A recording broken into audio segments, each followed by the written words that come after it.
Hey everyone, I'm here with Michael Huerter. Michael is the pastor of worship and engagement at Holmeswood Church in Kansas City and also the author of The Hybrid Congregation. Hey Michael, how you doing? Doing all right. Thank you. Glad to be with you, Marcus. Yeah, so glad that you're here. Michael, tell us briefly what you do.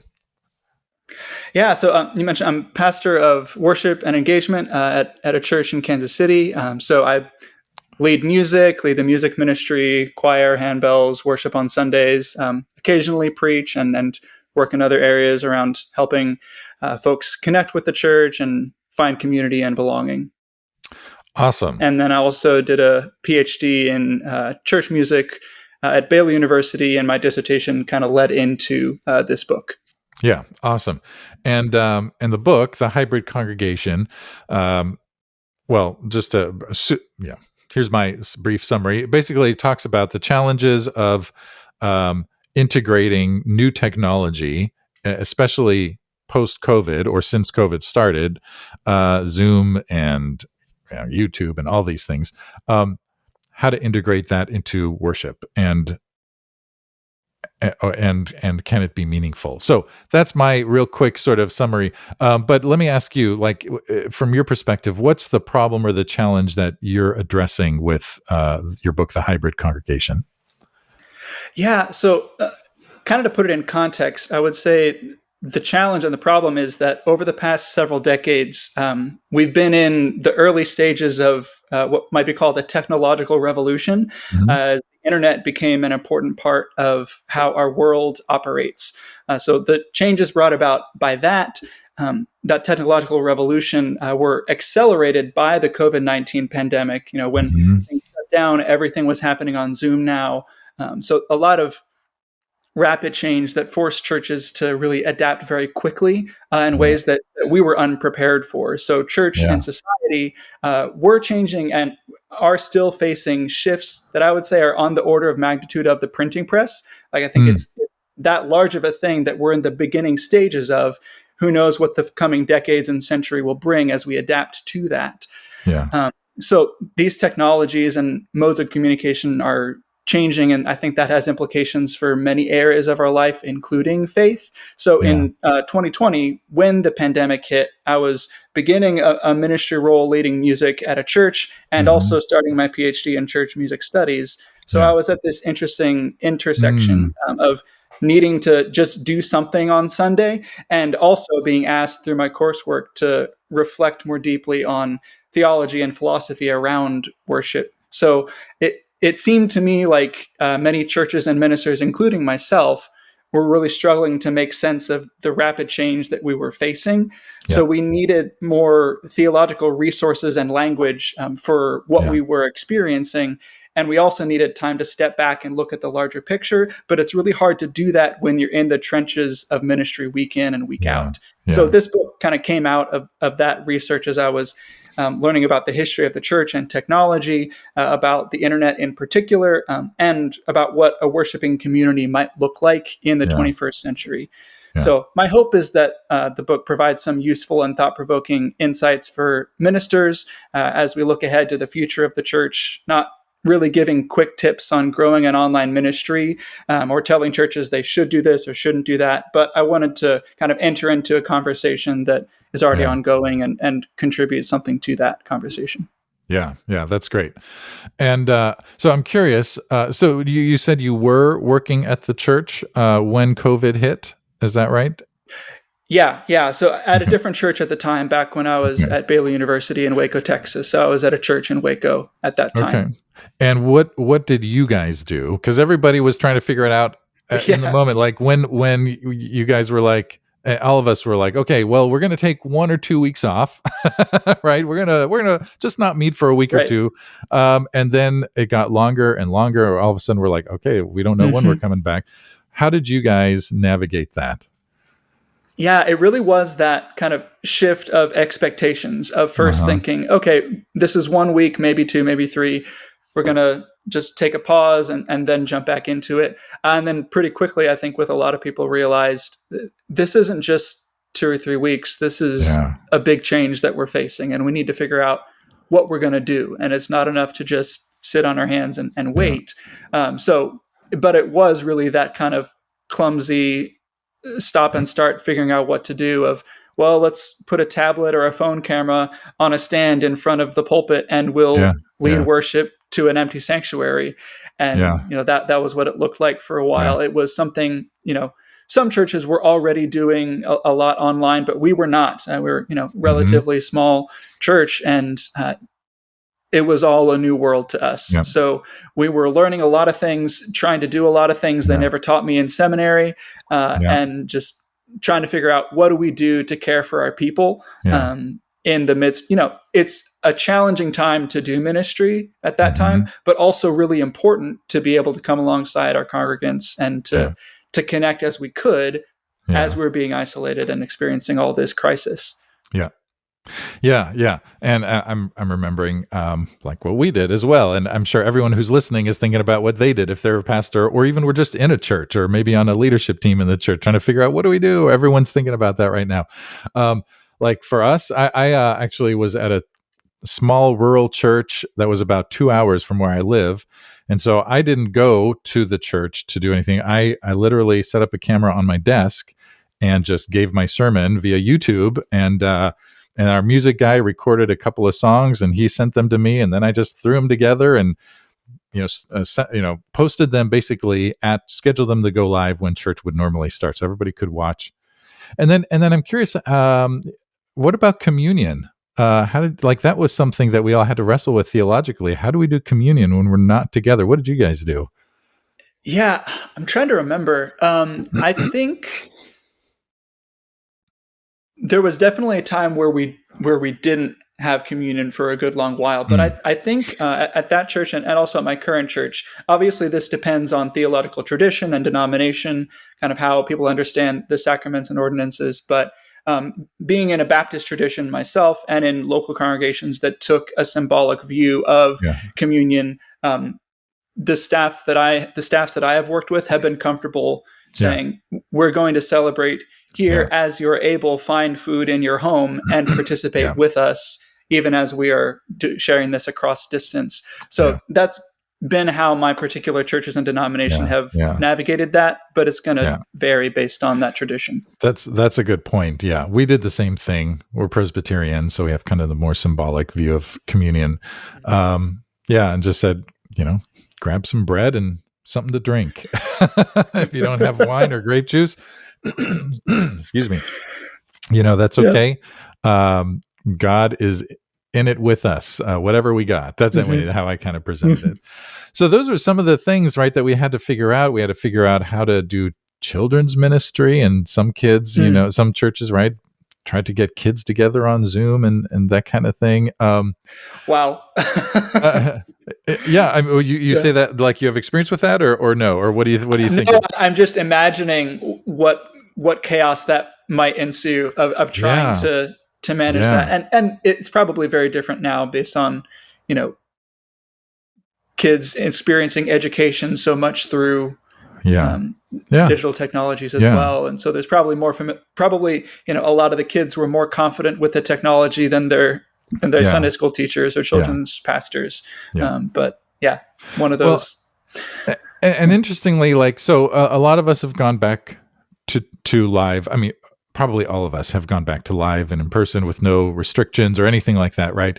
No concern over health issues. But some things have stuck, right? So we continue to probably stream our services online in some form.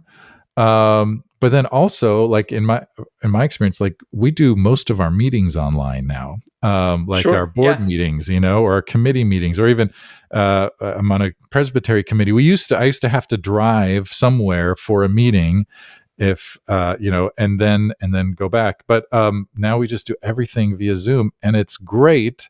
What do you think? Okay, so it's great. There's pros and cons. That's what I want to say. There are. Sure. I love the pros. I don't have to spend money on gas. I don't have to spend the time driving.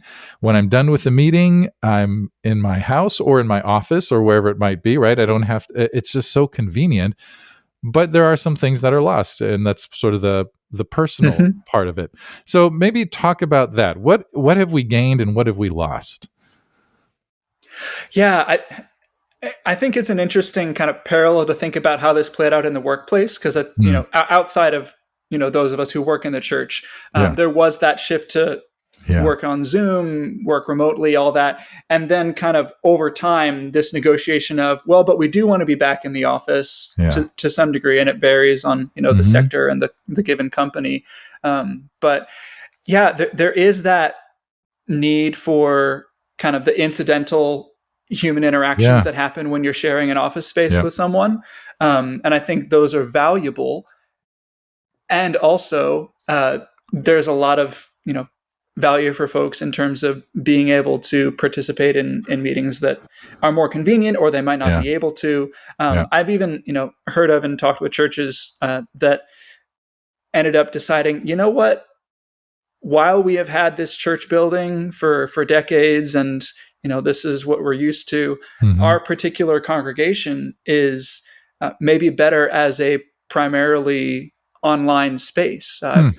heard of churches that were perhaps in a area further north where winters are pretty harsh. Their congregation is getting on the older side, and they realized we can do this better in a more inclusive way for our Hmm. particular people, Yeah, with using more of these online platforms and still incorporating in-person meetings and gatherings and events. yeah, But maybe we don't need to be spending the money on this building. It could be used for other ministry purposes. yeah, Those kinds of negotiations. So yeah, I think yeah, all churches, pretty much, I would describe as being somewhere on that spectrum of being hybrid. Of yeah, there are physical first churches, the more traditional yeah. model, which is my church, and I think most churches Hmm. that have that starting point of a brick and mortar building and all that comes with that and how we do Yeah, ministry. But yeah, we've got our email newsletters and our Zoom yeah, committee meetings and yeah, things like that, Bible studies, etc. yeah, Um, and we have, many have some kind of stream of what we do on a Sunday morning as well.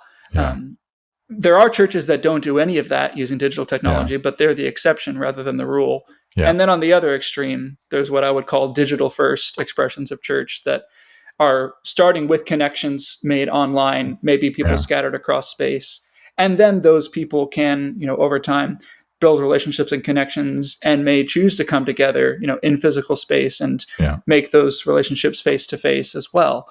So yeah. I think there's that negotiation that happens of, what works for our people, what works for our needs and the needs of our community, and what can we do with what we're given. Right, right. Um, so let's talk about sort of I guess the theology of online worship or the theological challenges of online worship, right? The pushback is the church should be incarnational. I remember you cited Mm-hmm. someone as saying it's time for all the churches to go back, and many people were saying this. It's time for the churches to get Sure, back in sure. person, right? Um, and I even heard this recently on another podcast I was listening to, and it was like a panel discussion, so different perspectives. It wasn't all just about online worship, but it was more about changes in society and that kind of thing in general. But Mm. one of the people on the panel, I was kind of put off by it a little bit. It was just in a very like finger wagging, judgmental way, saying something like, "Shame on the churches that stopped meeting in person," And so that's one perspective, right? Sure. I I don't personally like. I'm like, dude, give us a break, Nobody knew what we were doing, and also you didn't know what you were doing. Anyway, so there's a little bit Right. of my mini rant. Yeah. But um, right, the pushback is, shouldn't the church be incarnational? Like, and how can we be if we're the body of Christ, how can we be the body of Christ if we're not fully engaged in person with one another? Hmm. How do you think about that?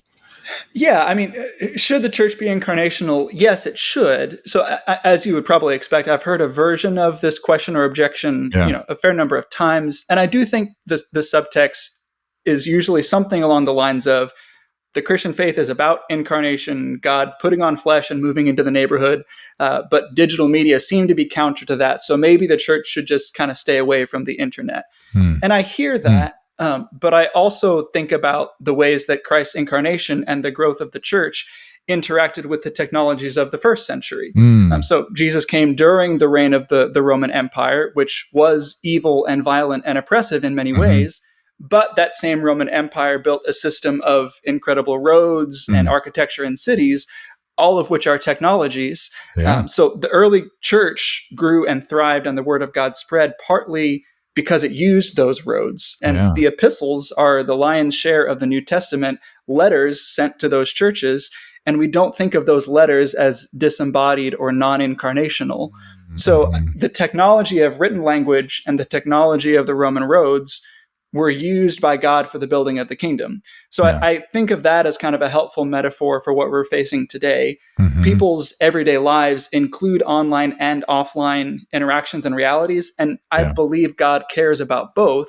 They're both a Yeah. part of our discipleship. So, like the Roman Empire, there are aspects of digitally mediated society and economies that are harmful and exploitative. So, we want to be clear eyed about that and push back against those things. But I don't think that incarnational ministry calls us to ignore or refuse tools that God can also use for good. So Yeah. that's one part of the question, kind of the technology piece. And Uh-huh. there's also the kind of community relationships part that we can also get into. Yeah. We'll talk about that. Go ahead. Let's talk about the community Yeah. part. Yeah. So part of what comes to mind for me, even thinking about potential tensions between incarnational ministry and hybrid church, is I wrestle a bit with that idea that incarnation and technology are opposed to each other. Mhm. So for me personally, I'm a worship leader. I lead music and kind of craft liturgies and services. And while I do believe that gathering together to sing, to pray, to worship, to hear the word proclaimed are all hugely important and Mhm. central to our formation as a community following Mhm. Christ. When I think about moments of incarnational ministry, those moments that come to mind for me are mostly not in the church building on Sunday morning. Yeah. They are Mm. like when a choir member sends me a text using their Mm. technology and says, "Hey, I'm in the hospital," Mm. and I'm able to go and visit them in Mhm. person and talk with them and sit with them and visit with them. Yeah. And then after the fact, I may send them a video of a song that I hope they find meaningful or a prayer that I've written for them. Yeah. So the technological and the in person are always interwoven in that Yeah. interaction, Yeah. in that relationship. Yeah. So for me, I don't think of incarnational as being non technological. Mhm. There's going to be technology in our everyday lives, in our relationships. So for me, the question is more about what does it look like to love God and love neighbor in a Yeah. world where these technologies are a part of so much that we do. Yeah. That's good. I like that. They don't have to be in conflict with each other. You do say at one point something like the internet or technology or something like that is simultaneously our greatest affliction and our greatest Hmm. hope. What do you Yeah, mean by yeah. that? So that's a bit of a quote from Justin E.H. Smith. So he's Hmm. a philosopher who wrote about the nature and impact of the internet. So he describes this thing he calls the attention economy, and Hmm. this is something that an economy that capitalizes on human attention.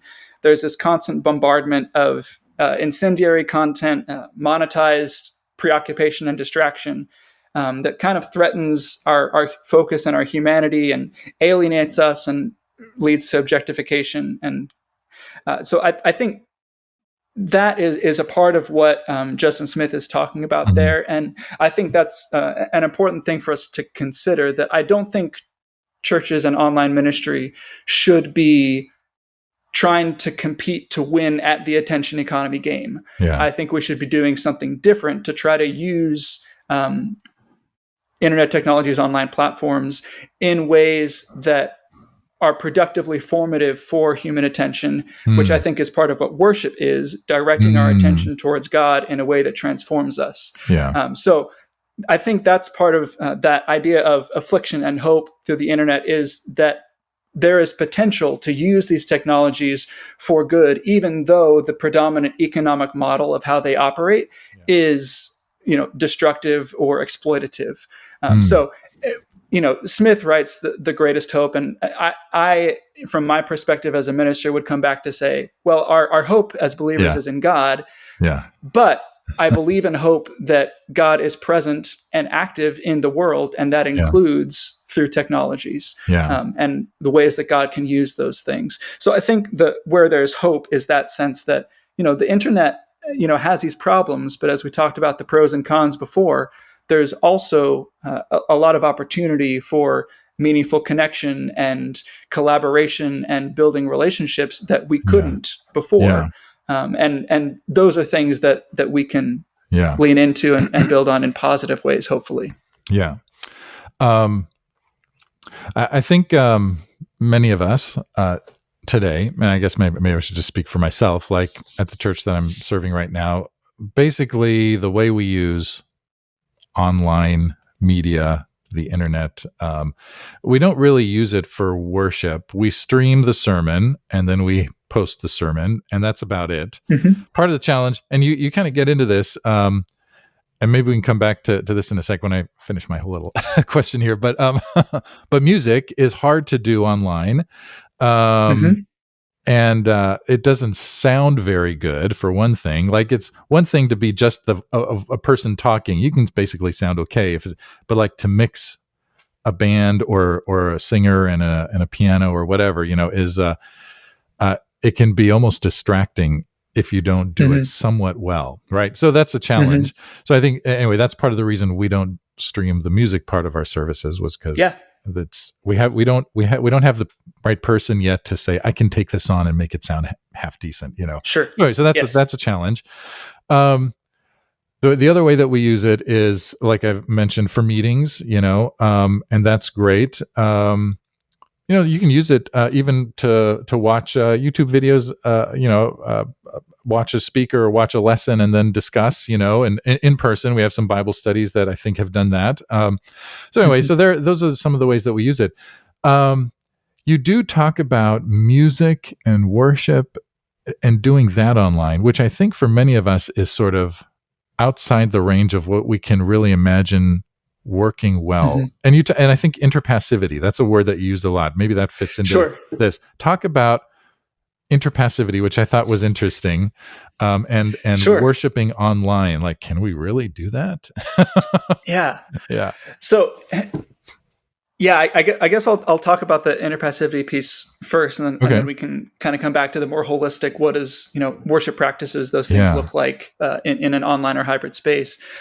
So interpassivity is a philosophical concept that can sometimes be a bit tricky to talk about. So rather than getting too far in the weeds, let's call it, a kind of delegated enjoyment or receptivity or connection that's not based on direct interactivity. So, as an example, wait. Say that one more time. a delegated. How did you say that again? Like delegated enjoyment or receptivity, as kind of contrasted with interactivity. So, an example of that would be if I receive and unwrap a gift and I'm delighted by what's inside the box, that's interactive. I'm interacting with this gift and I'm receiving it myself. Whereas if I witness like a child or a family member, a loved one opening a gift and I perceive their joy and delight in the gift they're receiving, that's more interpassive. It's not something I'm interacting with, but I still, have that gratification because I know what this means to them, and that's a joyful thing. So I kind of drew on this idea because I've noticed in church music studies and conversations around worship theology, there has been, maybe post-Vatican II, but there's been this shift towards full conscious active participation, and that's what worship is, and that's what it's supposed to be about. And while I think that's wonderful, I don't think that all of worship needs to be only active and never passive. I think both of those are already a part of our liturgies and a part of how we worship. So I think recognizing that there can be a relationality to moments when we are passive, when we are receptive or prayerful. Things like we delegate for somebody to lead a pastoral prayer, and that is something that is offered to God on our behalf. Yeah. If someone leads a special music, we appreciate kind of both the skill and the pathos of what they're communicating. And we want people who lead us in worship to experience something of God for themselves and to be able to display that affect in an authentic way. Yeah. So that kind of interpassive leadership of I, as a worship leader, am modeling, here's what it can look like to worship God and to have a connection with God that, connects with me at a heart level, and I can model that. So that's part of where that interpassivity comes from. I also think that, similarly, I talk about these dichotomies in the book. One of them is active versus passive. And the assumption I've often seen is, well, active is good, passive is bad. In-person worship is active, online worship is passive, therefore online worship is bad. And I kind of want to just push back and say, worship and liturgy involves both of these things. And the life of faith does as well. God is active as creator and redeemer and sustainer, and also God rests on the Sabbath. And perhaps the central point of the Christian story is Christ's passion, which is the same root word as passive. So I think both of those belong in the life of faith. So in worship, if someone is experiencing grief or exhaustion and they don't feel able to fully participate and sing or pray out loud, they may be more, quote, passive in that service. They may sit and just kind of sit with their tears, but there are people around them. There is a liturgy around them that carries their prayers and their words to God. So there's that aspect of bearing one another's burdens and supporting each other in worship as well. So just to kind of bring that into the conversation around worship, to say, not everything is about just being active. There's a passivity that is a good and healthy part of our spirituality and our worship. And that, for me, opens up one avenue of that conversation into what online worship can mean and do. So that's the interpassivity piece. So I'm happy, if you have any thoughts or questions on that, or we can go into other aspects. One of the things that I got from the book was that even in that passive posture, and I'm kind of putting that in air quotes, there is a kind of activity in us. I mean, it may not be like we're standing and we're singing and our voices may not be like our vocal cords aren't necessarily vibrating, but I think you talked about even listening to music. There's something going on there's an embodiment in us. Something is being embodied. Say something about that. Yeah. So we tend to think of listening to music as entirely separate from making music, but there's also a way that our bodies respond to hearing music, whether that's a recording or seeing something live. Our bodies respond, like sometimes it's called subvocalization, of like our vocal folds will energize and activate a little bit as we hear someone else singing. We have kind of an empathic mirror neuron response to what someone else is experiencing when they're playing an instrument or singing. There's that empathy in terms of the emotion as well. But even listening to music engages the body kind of in this semi-imaginary way, but it's a part of how energy moves in our body. It does actively, it does actually activate muscle fibers and things like that, and parts of our brain associated with movement and engaging our whole bodies. So it's not exactly the same as if you were singing or making the music yourself, but it's not entirely passive either. Our bodies are actually engaged in that experience. So, and the way I read that was when we were doing online church and we had to, or even if someone today is homebound and is unable to come to church, and you talk a little bit about just sort of the blessing that online worship can be for people who, are not able to be in person. There is still an embodied, there's an embodiment there, an incarnational aspect to online worship in that sense. Yeah. And I think where this has kind of moved from my head to my heart as I've been serving in the local church has been recognizing that, like, I don't want theological conversations about embodiment to exclude human bodies that can't participate in our habitual structures of, like, I think about an elderly couple at my church who are homebound due to health issues. They joined our church during COVID. They found us online, and they have, our official members have been, faithfully engaged, Uh-huh. and ministry just looks a little bit different for them. But it was important to me to recognize these are not just passive consumers who are outside our community. They are members of our community, and Yeah. we can care for them. So Yeah. that includes, visiting their home and talking with them.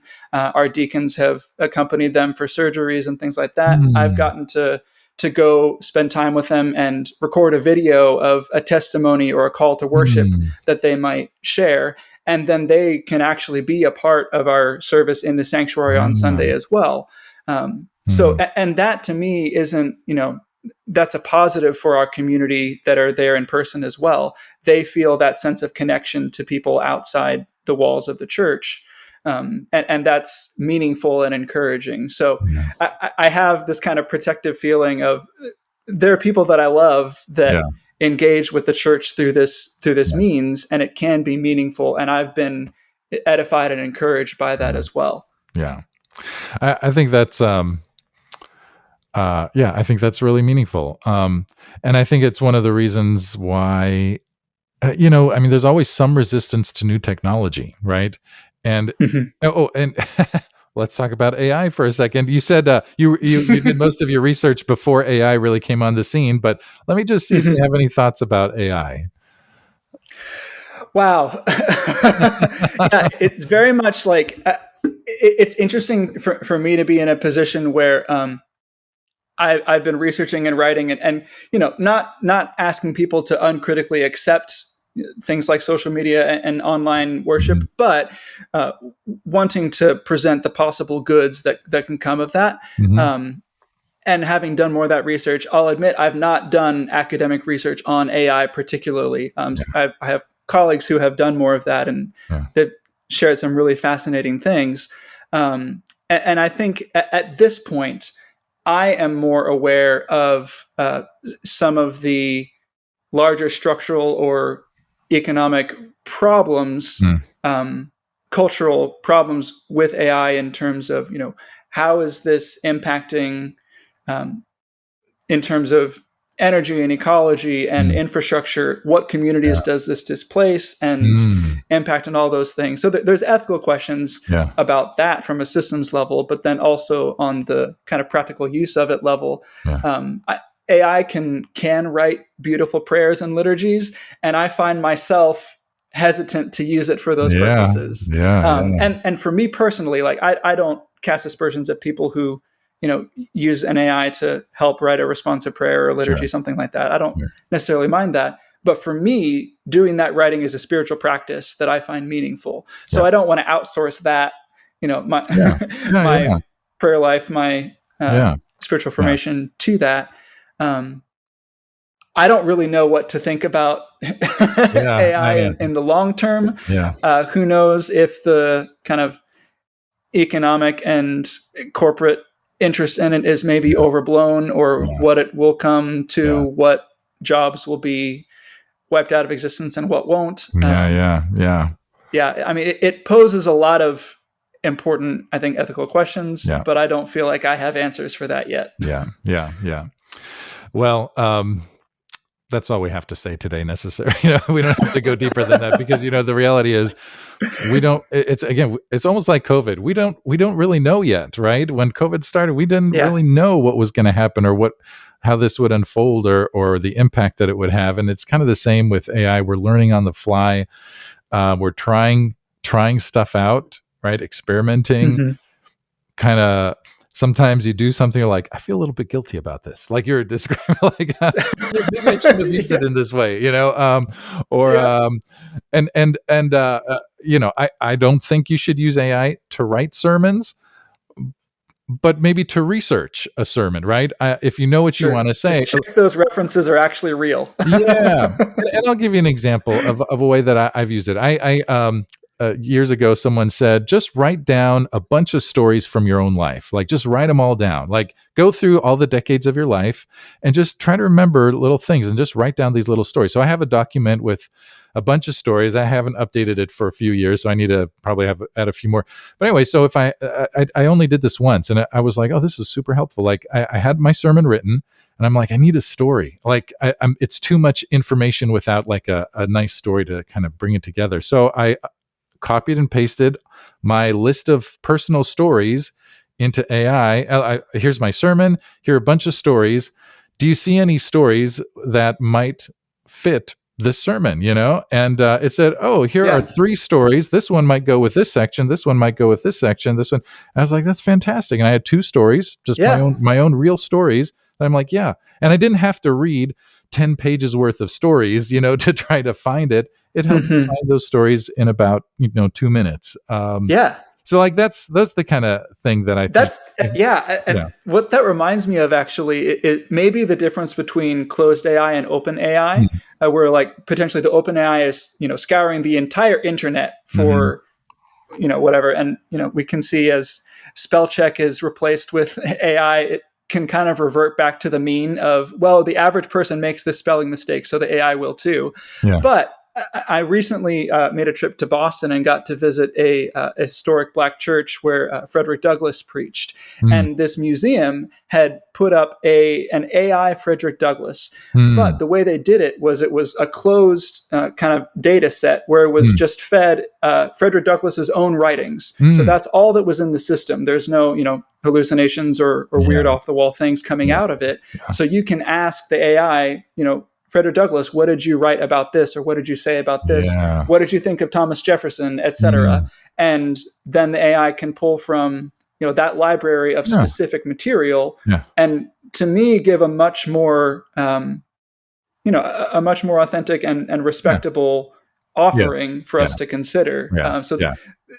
I'm sure there's lots of shades of gray along this, but we're figuring it out. I think it's worth experimenting personally, but also having some discernment, right? In terms of how you use it.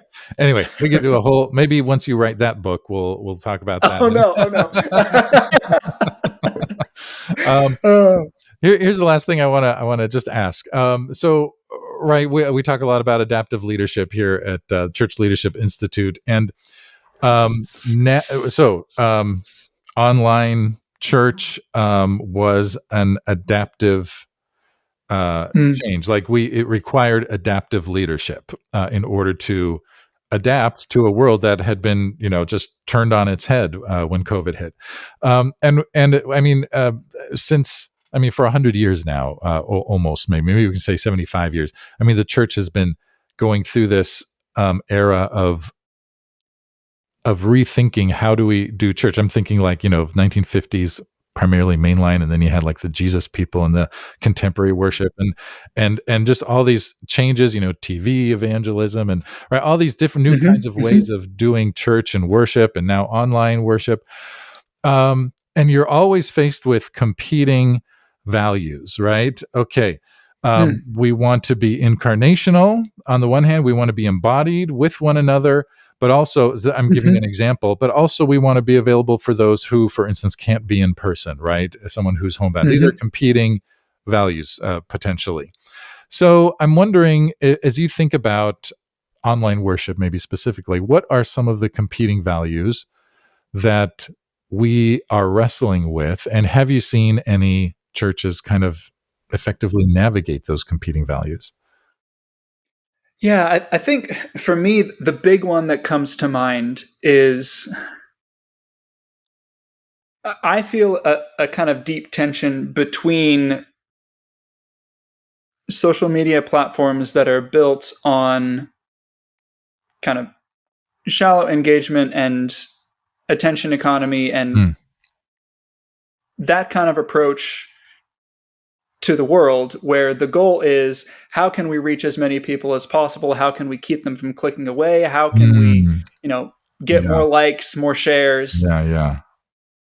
And I sense, there is opportunity to reach a wider or a different kind of audience using that kind of platform. And I worry about the theological implications of that. I think back to, you were mentioning different shifts and movements in the church. I think back to the church growth movement. So I would advocate, when it comes to thinking about engaging with online media for churches today, that we not default back to the MO of the church growth movement. Like, we're not Mm, just trying to reach the widest possible number. We're not yeah. just trying to get, a homogenous unit principle of Yeah. get people who are just like each other together in Right. our echo chambers of social media, and then you can grow a church Right. and get a lot of members and money. Right.